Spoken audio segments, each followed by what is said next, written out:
Buenos días con todos. El día de hoy vamos a tener nuestra clase de personal social. El tema es la organización del Estado peruano, pero antes vamos a orar en el nombre del Padre, del Hijo, del Espíritu Santo. Amén. Padre nuestro que estás en el cielo, santificado sea tu nombre. Venga a nosotros tu reino, hágase tu voluntad en la tierra como en el cielo. Danos hoy nuestro pan de cada día, perdona nuestras ofensas como también nosotros perdonamos a los que nos ofenden. No nos dejes caer en la tentación, líbranos del mal. Amén. A nuestra Madre, la Virgen María. Dios te salve María, llena eres de gracia, el Señor es contigo. Bendita tú eres entre todas las mujeres, bendito es el fruto de tu vientre, Jesús. Santa María, Madre de Dios, ruega por nosotros pecadores, ahora y en la hora de nuestra muerte. Amén. Vamos a ver un video y luego lo vamos a comentar.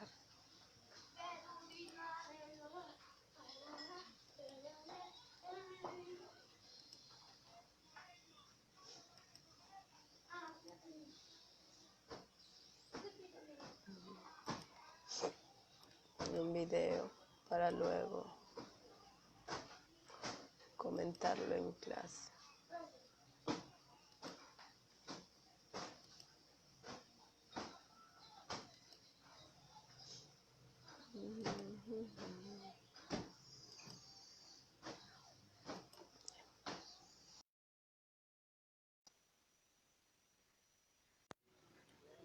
Ha fundado una institución de un Estado para la justicia pacífica y la defensa de sus ciudadanos. Pero primero, hablemos de qué se entiende por Estado.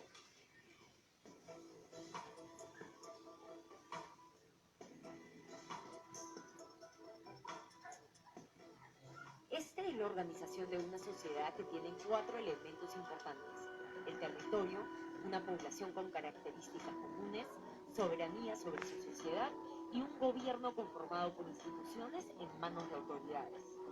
Según el artículo 43 de la Constitución, nuestro Estado es una república democrática, social e independiente. Ahora, este no es el único tipo de Estado que existe. Están los estados federales como Estados Unidos, en los que a pesar de ser un solo Estado, cada territorio delimitado mantiene cierta autonomía, como legislar, establecer impuestos o manejar su seguridad. También existen monarquías constitucionales y parlamentarias, como por ejemplo el Reino Unido. Pero hablemos de nuestra definición de Estado. La palabra república implica el cambio de autoridades elegidas cada cierto tiempo y que el poder emana de los ciudadanos. Que ésta sea democrática significa que los ciudadanos participan en la elección de estas personas. Es una democracia representativa, es decir, los electores no toman las decisiones directamente, sino que escogen a representantes para que tomen decisiones en su nombre. A cambio, los elegidos tienen la obligación de respetar la ley, los derechos humanos y las libertades que permiten mantener nuestro sistema político. Es decir, no pueden hacer lo que les plazca ni romper las reglas del juego. De hecho, esta es la característica principal para ser considerado un Estado de derecho. Cuando hablamos de un Estado soberano e independiente, significa que dentro del territorio peruano no hay nivel más alto de poder y a nivel internacional tampoco estamos subordinados a ningún otro Estado. En el Perú, el poder no se concentra en una sola institución. Siguiendo el principio de separación de poderes, concepto desarrollado en el siglo XVIII por el filósofo conocido como Montesquieu, contamos con el poder ejecutivo, legislativo y judicial para realizar las distintas tareas necesarias para mantener al Estado. A ellos se suman otros 10 órganos como el Tribunal Constitucional, que contrario a lo que se piensa, no es parte del Poder Judicial, que son llamados organismos constitucionalmente autónomos. Estos funcionan con completa independencia de los poderes mencionados. Además, tenemos a los gobiernos regionales y locales que tienen autonomía para resolver asuntos dentro de su competencia. Esta división es muy importante, pues a pesar de que el presidente es considerado el jefe de Estado, los distintos poderes intentan lograr un equilibrio contrapesando las responsabilidades y obligaciones de cada uno. Sin un monopolio de poder, podemos evitar situaciones autoritarias que no respeten los derechos que nuestra Constitución defiende. Pero hablemos un poco de cada una de estas instituciones. En esencia, el Poder Ejecutivo, encabezado por el presidente, planifica y ejecuta las políticas de desarrollo a nivel nacional. Para esto cuenta con la presidencia del Consejo de Ministros y otros 18 ministerios que se concentran en temas específicos como por ejemplo educación o salud. Como contrapeso legislativo es quien se encarga de reglamentar las leyes emitidas. Además puede observarlas si es que no está de acuerdo con lo aprobado. Por otro lado, el Poder Legislativo, como su nombre lo indica, tiene como fin principal debatir y aprobar las leyes. Sin embargo, también ejerce control político sobre las demás autoridades. Por ejemplo, tiene que aprobar al Consejo de Ministros propuesto por el Ejecutivo. Asimismo, pueden abrir investigaciones a autoridades, incluyendo a los jueces, y sancionarlos si es que consideran que ha habido una infracción. Finalmente, el Poder Judicial es el encargado de administrar justicia, y es a quien acudimos cuando la buscamos. Así, se encarga de que todos, ciudadanos y autoridades estatales, cumplan con las leyes vigentes. Pero, ¿para qué existe todo esto? Nuestra Constitución, texto legislativo de mayor jerarquía, asume como fin del Estado la defensa de la persona y el respeto de su dignidad. Así, pone al individuo y su libertad como el centro de toda decisión. Pero esto no sería posible sin algo llamado legitimidad. La legitimidad es, en términos simples, la aceptación y reconocimiento de los ciudadanos hacia sus leyes y su autoridad. Así, el Estado justifica su actuar en el poder otorgado y reconocido por la ciudadanía. Ahora, la Constitución no solo habla de la persona o delimita los poderes, también tiene un capítulo dedicado al régimen económico de nuestro país. Si quieres saber más sobre la relación entre estas reglas de juego y la economía, no te pierdas nuestro siguiente video.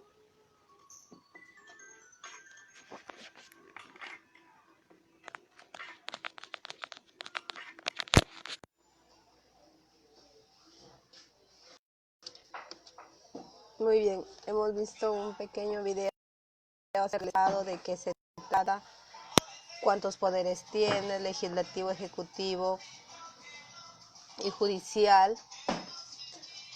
Ahora vamos a ver cómo es la estructura.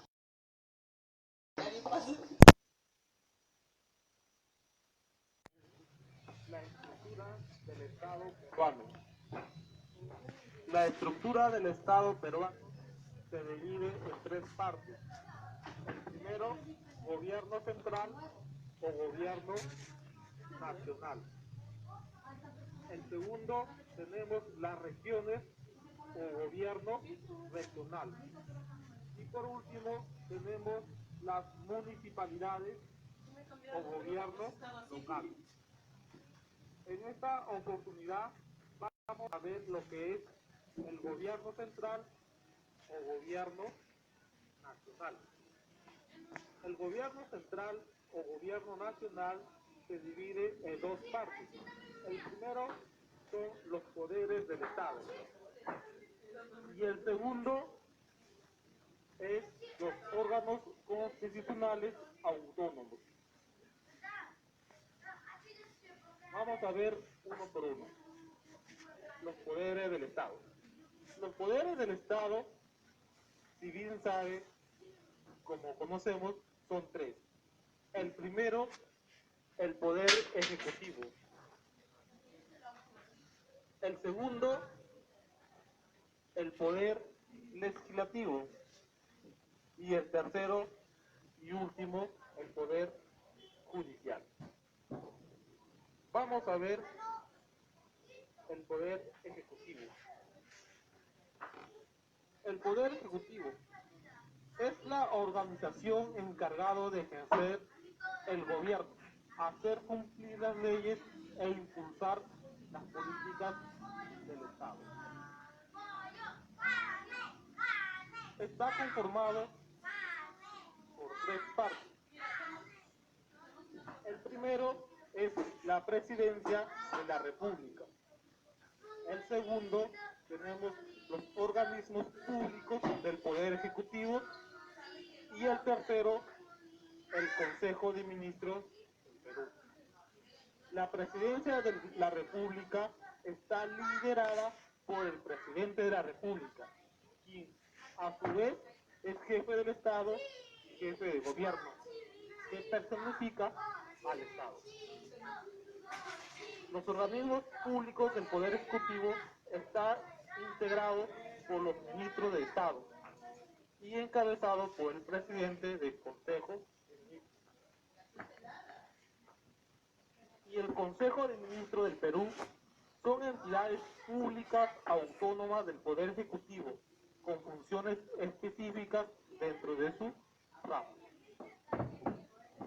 Ahora, el Poder Ejecutivo lo encabeza el presidente de la República y bueno, los ministros son personas elegidos por el mismo presidente o, bueno, personas de confianza del presidente de la República. Ahora vamos con el siguiente poder legislativo. El poder legislativo está constituido por el Congreso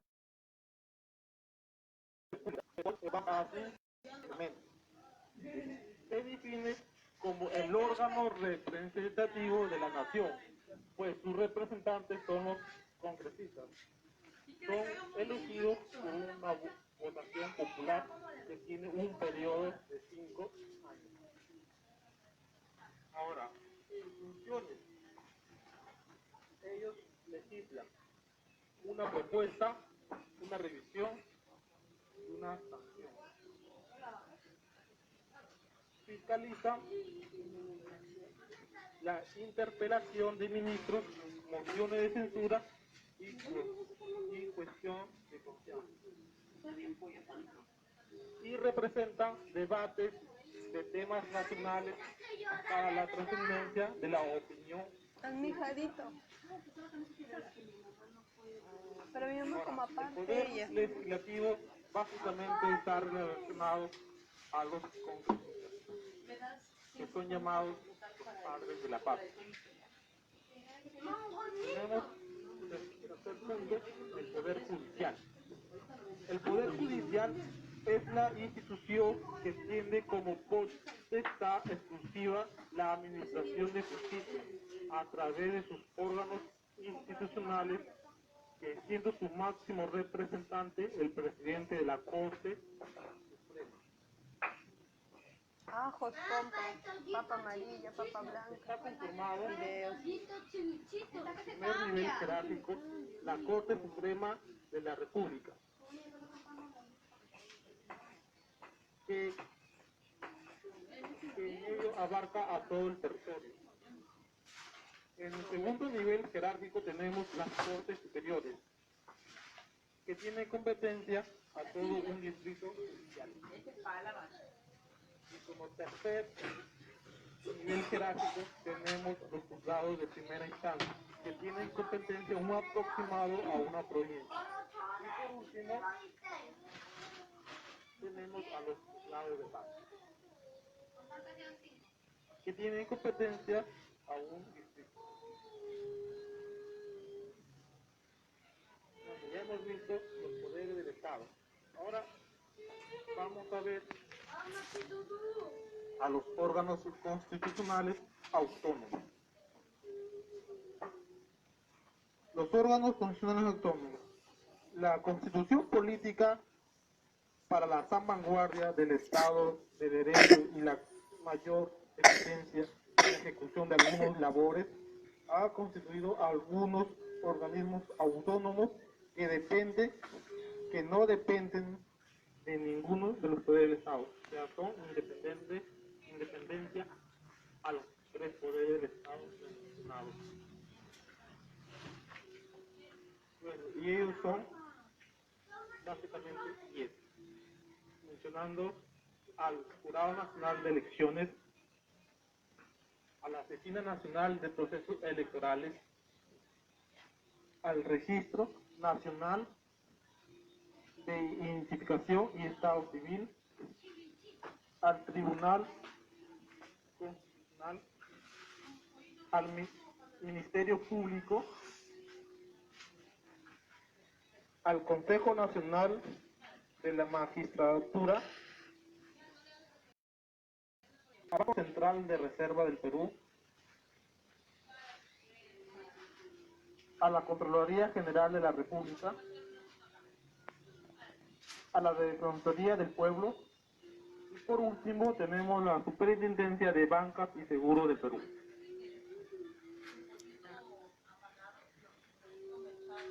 Bueno, eso es todo con respecto al gobierno nacional o gobierno central.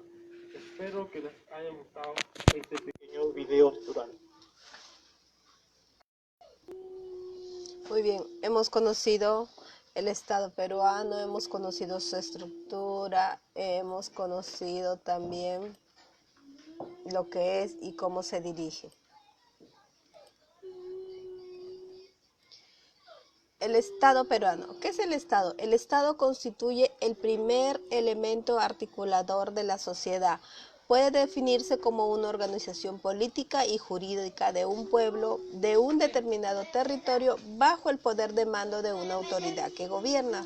Su gobierno es unitario, representativo y descentralizado. ¿Por qué? Porque no solamente se dirige a un Lima, por ejemplo, no es el centro de todo, sino que hay el estado descentralizado significa que cada región tiene su representante para de esa manera ocuparse de sus necesidades de las personas que viven en ese lugar, de su población, es decir. Se organiza según el principio de separación de poderes. En la Constitución Política del Perú está establecido que la República del Perú es democrática, social, independiente y soberana. ¿Por qué democrática? Porque elegimos al presidente mediante un voto. Social, porque todas las personas participan. Independiente, porque no depende de otros países. Si bien es cierto que recibe ayuda, pero no depende de otro país. Soberana, porque es una nación y hay un gobernante. El Estado peruano está organizado de la siguiente manera: poder legislativo, poder ejecutivo y poder judicial. El poder legislativo o Congreso de la República es el que da las normas y está conformado por los congresistas que han sido elegidos por los ciudadanos mediante votos. Otro poder del Estado es poder ejecutivo o gobierno nacional. Es el que aplica las normas y conduce la acción de gobierno, conformado por el presidente de la República que lo dirige, el Consejo de Ministros, los organismos públicos descentralizados que ya hemos visto en el video, los programas y proyectos, las empresas públicas y las universidades nacionales. El Poder Judicial es el que aplica las normas y conduce a la acción de gobierno, y el judicial que está orientado a resolver también los conflictos que presenta la sociedad entre los individuos y entre ellos, y también en el Estado mismo, conformado por la Corte Suprema de Justicia, que lo dirige, las Cortes Superiores y los juzgados mayormente. Aquí encontramos a los abogados.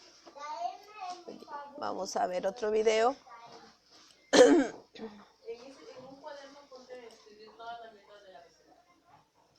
Sobre de qué se trata el Poder Judicial.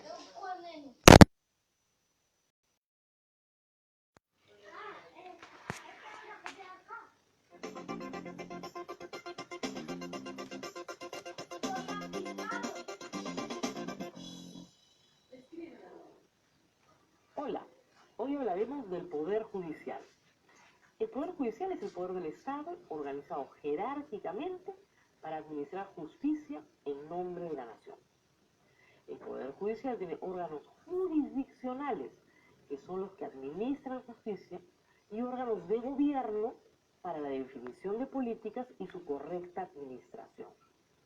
En la cúspide de la organización jerárquica del Poder Judicial se ubica la Corte Suprema, que es la máxima instancia jurisdiccional y de gobierno a nivel nacional. El presidente de la Corte Suprema lo es a la vez del Poder Judicial. La Sala Plena de la Corte Suprema, conformada por todos los vocales supremos, es el órgano máximo de deliberación del Poder Judicial. Para administrar justicia, la Corte Suprema se organiza en salas de 5 magistrados, y para su gobierno y administración elige un consejo ejecutivo compuesto también por el presidente de la Corte Suprema, que lo preside, 2 magistrados supremos y jueces de instancias inferiores. Debajo de la Corte Suprema se organizan las Cortes Superiores en todo el país de modo descentralizado en distritos judiciales. los presidentes de las Cortes Superiores, elegidos por los magistrados que las conforman, asumen las tareas de gobierno y presiden el Consejo Ejecutivo Distrital y también las salas plenas de cada corte. La justicia, en segunda o primera instancia, la Corte Superior se organiza en salas de 3 vocales. Asimismo, a cada Corte Superior se le adscribe un número variable de juzgados especializados, en donde administra justicia un solo juez. Estos actúan como primera instancia en una variedad de casos. Pueden ser civiles, penales, de familia, de trabajo, agrarios y de tránsito y seguridad vial, así como mixtos, dependiendo de la carga a atender. Un escalón más abajo, en esta organización jerárquica, se encuentran los juzgados de paz letrados, que son competentes en primera instancia en algunos casos por la cuantía y en otros por materia asignada por la ley. Finalmente, los juzgados de paz son órganos de conciliación entre las partes en los lugares más remotos del país.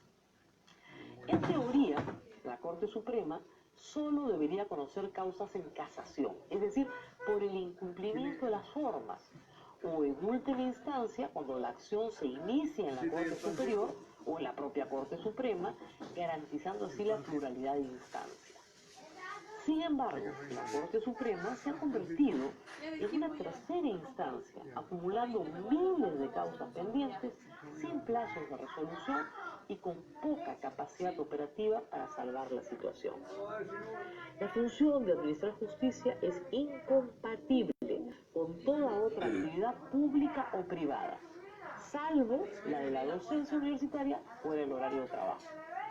El Estado, a cambio, señala la Constitución, debe ofrecer al magistrado una remuneración que asegure un nivel de vida digno de su misión y jerarquía. Lamentablemente, los sueldos de los magistrados siguen siendo poco competitivos en comparación con el sector privado, a pesar de los esfuerzos del Estado en los últimos años. El Estado también garantiza a los jueces su independencia, estando solo sometidos a la Constitución y la ley, la inmovilidad en su cargo y su permanencia en el servicio. Las garantías de inmovilidad y permanencia asegurarán que el juez no temerá represalias internas o políticas por sus fallos. Lamentablemente, la provisionalidad ha atentado constantemente en la historia del Poder Judicial contra estos principios fundamentales, generando una rotación de jueces que perjudica una correcta administración de justicia, abriendo la puerta a la corrupción y a la impredictibilidad de los fallos. Los magistrados de la Corte Suprema deben ser peruanos de nacimiento, ciudadanos en ejercicio, mayores de 45 años y tienen que haber sido magistrados de la Corte Superior o fiscales superiores durante 10 años o haber ejercido la abogacía o la cátedra universitaria durante 15 años. ¿Quién selecciona y nombra a todos los jueces y fiscales? Lo hace el Consejo Nacional de la Magistratura, organismo constitucionalmente autónomo del que hablaremos en una próxima oportunidad.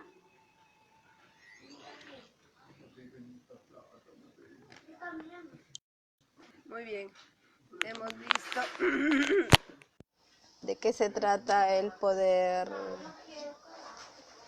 judicial, un poco más para ilustrarnos. Vamos a ver un mensaje que ha dado el presidente de la República. Un ejemplo. Es más grande porque lo compare. Esta es la canasta, tú, la bolsa. Queridos compatriotas, Un ejemplo de mensaje. durante estos 2 años,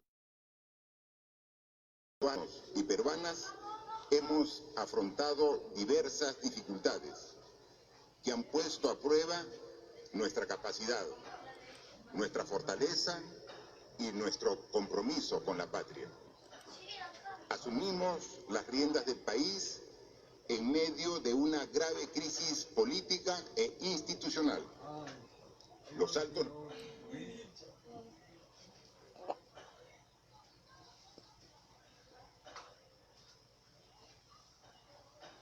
Queridos compatriotas, durante estos 2 años de gobierno, estamos escuchando un ejemplo de mensaje de la nación del presidente Martín Vizcarra, que han puesto a prueba nuestra capacidad, nuestra fortaleza y nuestro compromiso con la patria. Asumimos las riendas del país en medio de una grave crisis política e institucional. Los altos niveles de corrupción, el descrédito de las instituciones y la pérdida de confianza demandaban acciones firmes y decididas, sin las cuales no hubiera posible continuar. Pero lo hicimos juntos. A pesar que en su momento muchas de estas decisiones fueron consideradas como extremas, resultaron necesarias para sacar adelante al país. Asumí el cargo de presidente de la República por una responsabilidad con el Perú. Y en cada uno de los problemas que afrontamos, siempre hemos tomado la mejor decisión, pensando en el bienestar de todos.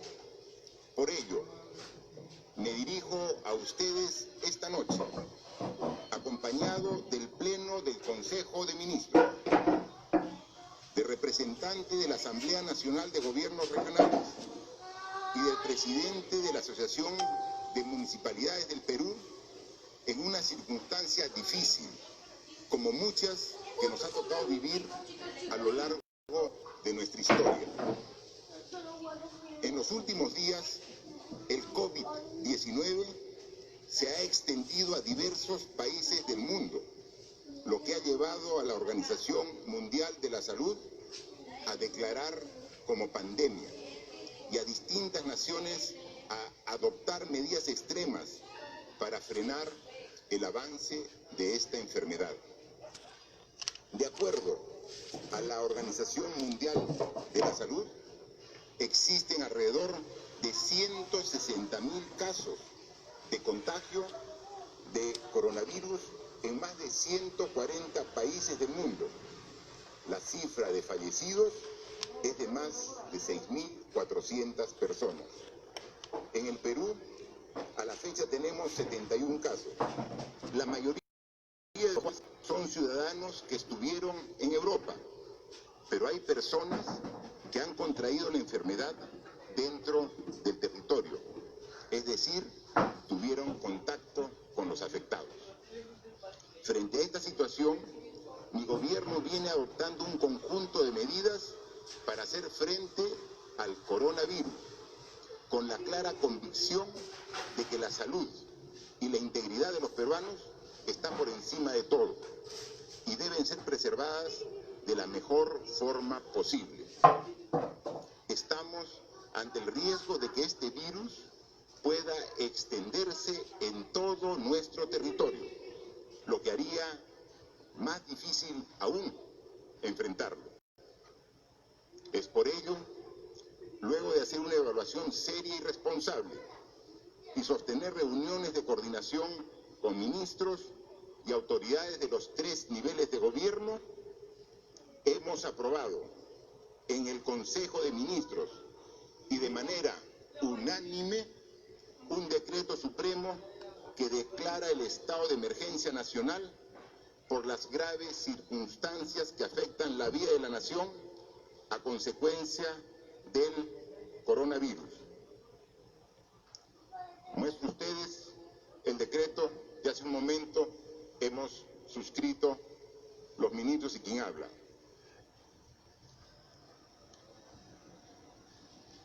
Esta medida, que tendrá una vigencia de 15 días calendario, implica el aislamiento social obligatorio de nuestra población.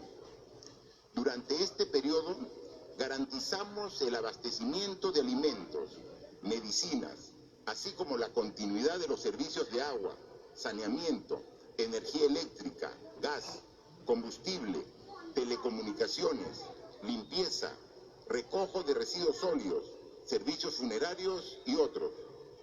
La Policía Nacional y las Fuerzas Armadas adoptarán las medidas para garantizar los servicios públicos. Durante el estado de emergencia quedan restringidos el ejercicio de los derechos constitucionales relativos a la libertad y a la seguridad personales, y la inviolabilidad del domicilio y la libertad de reunión y de tránsito en el territorio nacional.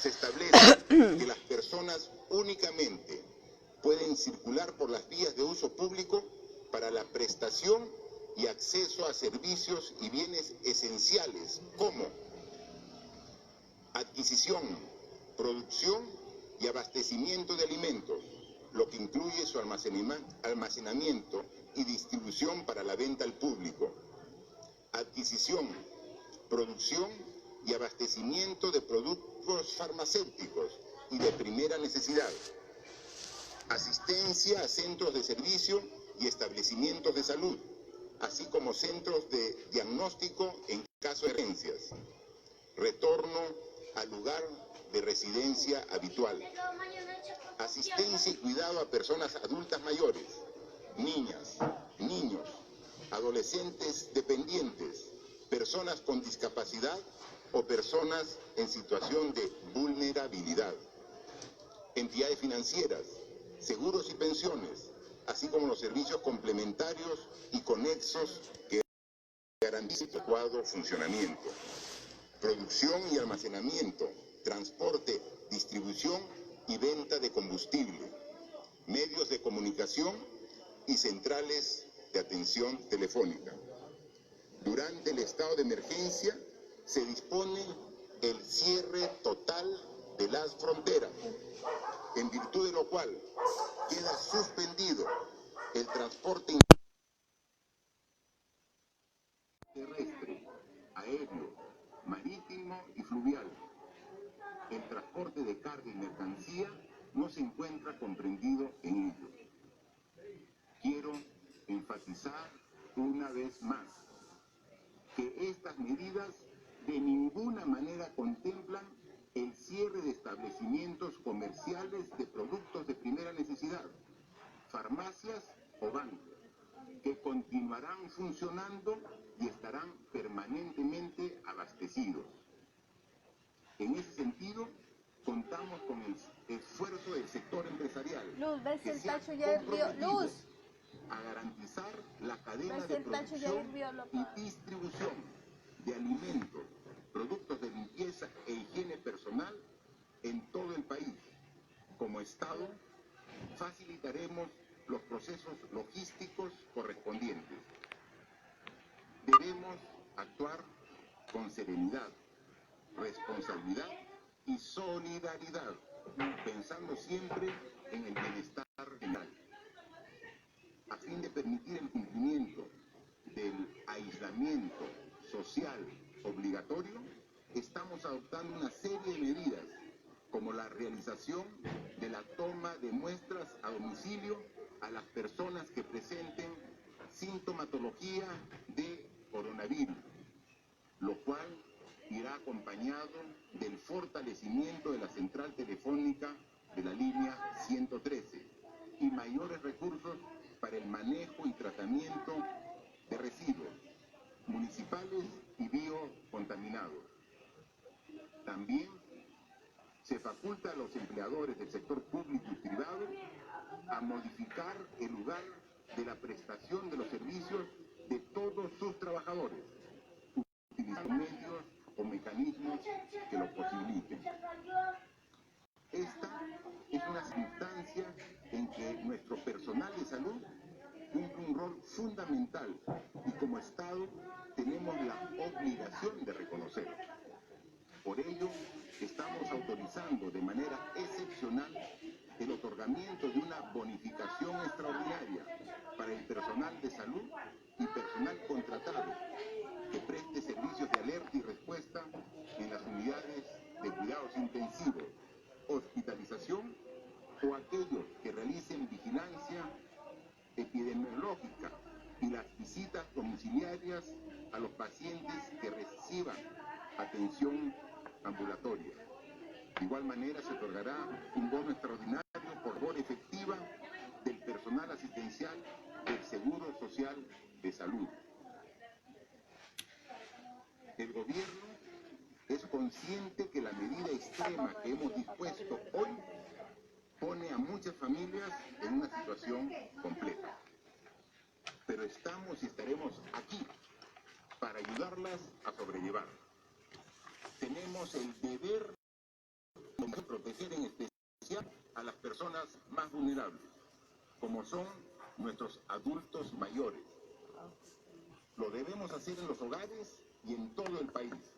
Para ello estamos autorizando una transferencia de 40 millones de soles a favor del Ministerio de Desarrollo e Inclusión Social para la organización y desarrollo de una red de soporte para el adulto mayor con alto riesgo y la persona con discapacidad severa. En ese sentido, los Ministerios de Salud y de la Mujer y Poblaciones Vulnerables, así como los gobiernos regionales y locales, también contarán con los recursos para financiar el desarrollo de un servicio de visitas domiciliarias, seguimiento nominal en sus respectivas jurisdicciones.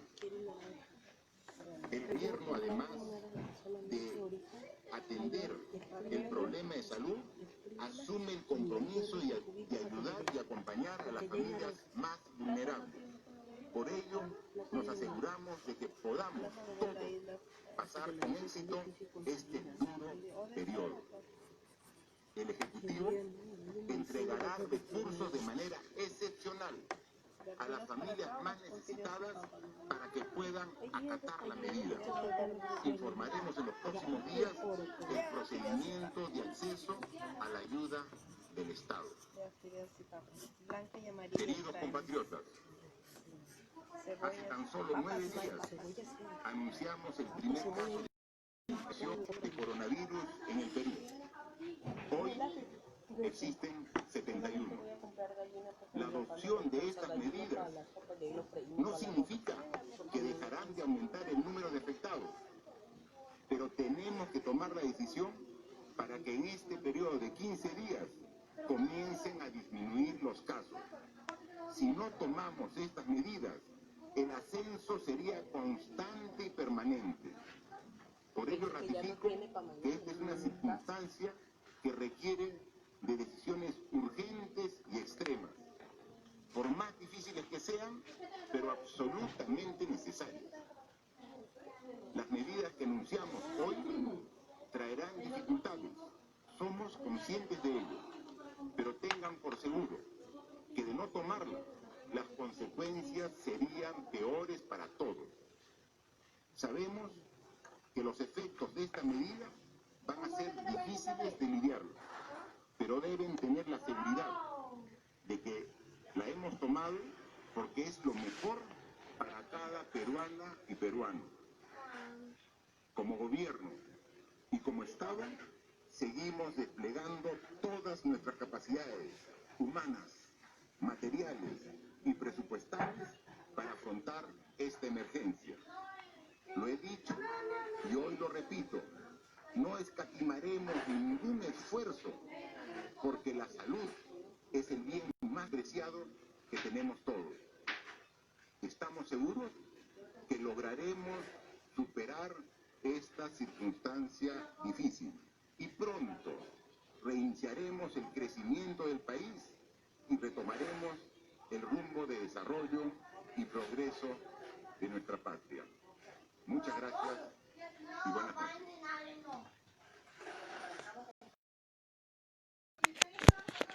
Muy bien. El mensaje del presidente de la nación. Ese es un ejemplo de mensaje del presidente de la nación. Que más que todo, él es que dirige nuestra patria y tiene una gran responsabilidad para con los ciudadanos, al menos en estos, de cualquier problema social que se nos presente, ¿no? Actualmente vivimos pandemia del COVID-19. Entonces, él es el responsable de cuidar a todo su pueblo, a toda su nación, de ver las medidas que mejor le corresponde para salvar vidas a su pueblo, ¿no? Como Vizcarra está haciendo una gran labor al poner esas medidas de seguridad para esta pandemia, para que esta pandemia pase rápido o no sea tan desfavorable, ¿no? Miren, imagínense en cuántos muertos hay. ¿Por qué? Porque muchas veces las personas no hacemos caso si hacemos lo que queramos y así atentamos contra nuestra vida y contra los demás. El presidente tiene una gran labor, no solamente imagínense que tiene que fiscalizar cada una de las regiones de su país para que la estabilidad económica sea llevadera más que todo, él tiene que ver las necesidades de su pueblo, de su país, de su nación. También tenemos los organismos constitucionales autónomos, que no son parte de ningún poder del Estado, cuyos titulares responden directamente ante el Congreso y a la opinión pública, como el Jurado Nacional de Elecciones, la Oficina Nacional de Procesos Electorales, que es el OMPE, el Tribunal de Garantías Constitucionales, la Defensoría del Pueblo, el Ministerio Público, el Banco Central de Reserva, el Registro Nacional de Identificación y Estado Civil, que se refiere a la RENIE, y la Superintendencia de Bancas y Seguros. También tenemos los gobiernos regionales, que están conformados por la Presidencia Regional, el Consejo Regional y el Consejo de Coordinación Regional. También tenemos los gobiernos locales o municipalidades provinciales, distritales y de poblados conformados por el alcalde y su consejo municipal. Todo eso lo conforman el Estado peruano. Espero que hayan entendido. Les haya gustado el tema. Gracias.